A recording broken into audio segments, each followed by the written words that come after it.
8 अगस्त 2016 RBI decide करती है कि वो कटे फटे और पुराने नोटों को सेलम से चेन्नई के लिए रवाना करेगी, वो भी ट्रेन के थ्रू।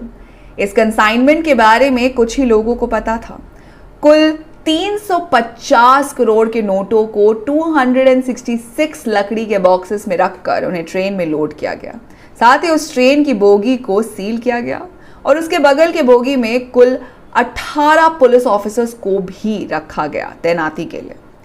सेलम जंक्शन से करीब रात के 9 बजे सेलम चेन्नई एक्सप्रेस ट्रेन, जिसमें कि नोटों से भरे डब्बे रखे गए थे, और वो ट्रेन अपने डेस्टिनेशन पॉइंट यानी कि चेन्नई के लिए रवाना होती है और करीब 7 घंटे के सफर तय करने के बाद ट्रेन 4 बजे चेन्नई स्टेशन पर पहुंच जाती है और उस डब्बे को ट्रेन के इंजन से अलग करके यार्ड में ले जाया जाता है। करीब 11 बजे आरबीआई के ऑफिशियल पुलिस और रेलवे स्टाफ की मौजूदगी में उस पैसों से भरी बोगी को खोलते हैं।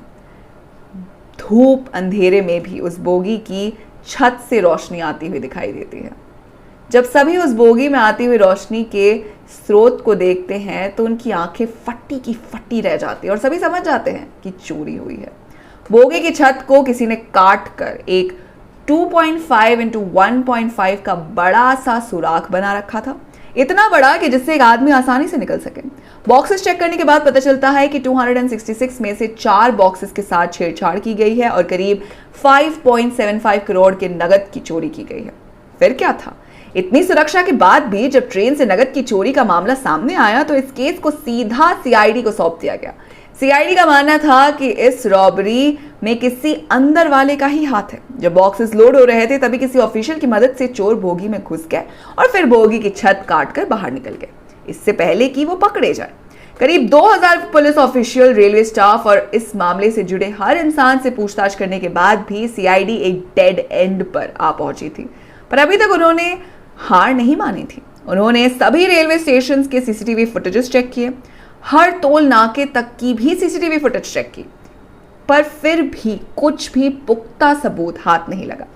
फिर 8 नवंबर 2016 को पीएम मोदी डीमोनेटाइजेशन का ऐलान करते हैं, यानी कि सभी 500 और 1000 के नोट अब अमान्य होंगे। पुलिस इसी इंतजार में रहती है कि कब वो चोर उन नोटों को बैंकों में बदलवाने के लिए आएंगे, उन्हें रंगे हाथों पकड़ा जाएगा, पर पुलिस के हाथ कुछ भी नहीं लगता। फिर कुछ इंटेंस इन्वेस्टिगेशन और करीब 1000 कॉल रिकॉर्डिंग्स खंगालने के बाद इन्वेस्टिगेशन टीम को एक सुराग मिलता है। सुराग फोन कॉल्स का, जो कि सेलम और वृद्धाचलम स्टेशन के बीच में एक ही स्पेसिफिक नंबर पर कई बार की गई थी। अब इन्वेस्टिगेशन टीम का शक और मजबूत हो जाता है कि चोरी सेलम स्टेशन और वृद्धाचलम के बीच में ही की गई है, क्योंकि सेलम और वृद्धाचलम के बीच का रूट इलेक्ट्रिक इंजन के थ्रू नहीं बल्कि डीजल इंजन के थ्रू पार किया जाता है। यानी कि ऐसे में चोरों का बोगी के ऊपर चढ़ना आसान था, बिना करंट का खतरा लगे। और जब वृद्धाचलम पर ट्रेन का डीजल वाला इंजन बदल कर वापस से इलेक्ट्रिक वाला इंजन लगाया जाता है, इससे पहले ही चोर अपने काम को अंजाम देकर वहां से रफू चक्कर हो निकले। इससे एक और बात भी पुख्ता हो गई थी कि इन चोरों को किसी अंदर के आदमी ने इंफॉर्मेशन दी है, क्योंकि ऐसे कंसाइनमेंट की इतनी पुख्ता जानकारी होना कोई आम बात नहीं। कौन सी ट्रेन कहाँ रुकेगी, कितनी देर तक रुकेगी और किस बोगी में पुलिस होगी या किस बोगी में रुपए, इन सारे क्रूशियल इंफॉर्मेशन की जानकारी चोरों को पहले से ही पता थी, जो कोई सिर्फ इत्तेफाक या शार्प माइंडेड होने से तो नहीं हो सकती। इसके लिए जरूरी है पक्की और पुख्ता खबर होना, जो कि सिर्फ ऑफिशियल के थ्रू ही लीक हो सकती है। इन्वेस्टिगेशन में किसी का नाम सामने न आने और चोरी की कोई खबर ना लगने के बाद इन्वेस्टिगेशन टीम ने सैटेलाइट तक की भी मदद ली। जी हाँ, खास तौर पर इस केस को सॉल्व करने के लिए उस रात सेलम से चेन्नई के लिए चली उस ट्रेन की सैटेलाइट इमेजेस को भी निकलवाया गया। सैटेलाइट इमेजेस से मिली फुटेजेस से भी साफ था कि ट्रेन के ऊपर चोरी के वक्त कुछ लोग बेशक मौजूद थे, यानी चोर ऊपर से ट्रेन की छत को काट कर घुसे थे। पर अभी भी चोर इस वक्त कहाँ थे और उन्होंने उन पैसों का क्या किया, इसके बारे में पुलिस को अभी भी कुछ भी नहीं पता था। और फिर 2 साल की मशक्कत के बाद आखिर चोरों का पता चलता है। चोर एमपी के मशहूर फरार चोरों की गैंग मोहन सिंह पादरी और उसके 7 साथियों की गैंग ने किया था। उन्होंने चोरी के 2.5 करोड़ रुपए से अपने गांव में जमीन भी खरीद ली थी, पर नोटबंदी के कारण उन्होंने बाकी पैसे जला दिए। और अब सवाल ये था कि आखिर मोहन सिंह पादरी और उसकी गैंग ने इस चोरी को अंजाम कैसे दिया।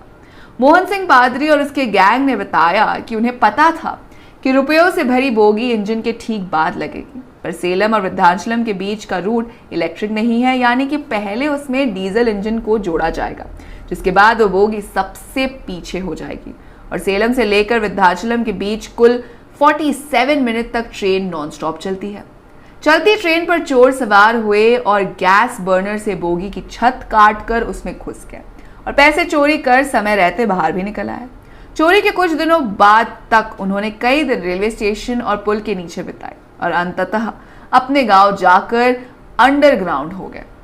पर अभी भी चोरी के पीछे छुपे उस आदमी का पता नहीं चल पाया है जिसने इस कंसाइनमेंट की जानकारी चोरों को दी थी। चलती ट्रेन से पुलिस ऑफिशियल की मौजूदगी में करोड़ों की रॉबरी करना, जो कि अब तक कोई फिल्मी स्टोरी ही लगती है, मोहन सिंह पादरी और उसकी गैंग ने असल जिंदगी में कर दिखाया था दोस्तों। और कुछ इसी तरह का एक्शन हमें फिर से दिखने वाला है धूम 4 में, जिसमें एक बार फिर हमें देखने को मिलेगा चोर पुलिस का आइकॉनिक चेज। कैसी होगी ये फिल्म ये तो वक्त ही बताएगा, लेकिन तब तक आप बॉलीवुड से जुड़े रहिए और साथ ही हमें ये भी बताइए कि धूम 4 की ये कहानी आपको कैसी लगेगी और आप कौन से हीरो को देखना चाहते हैं, कमेंट बॉक्स में जरूर बताइएगा।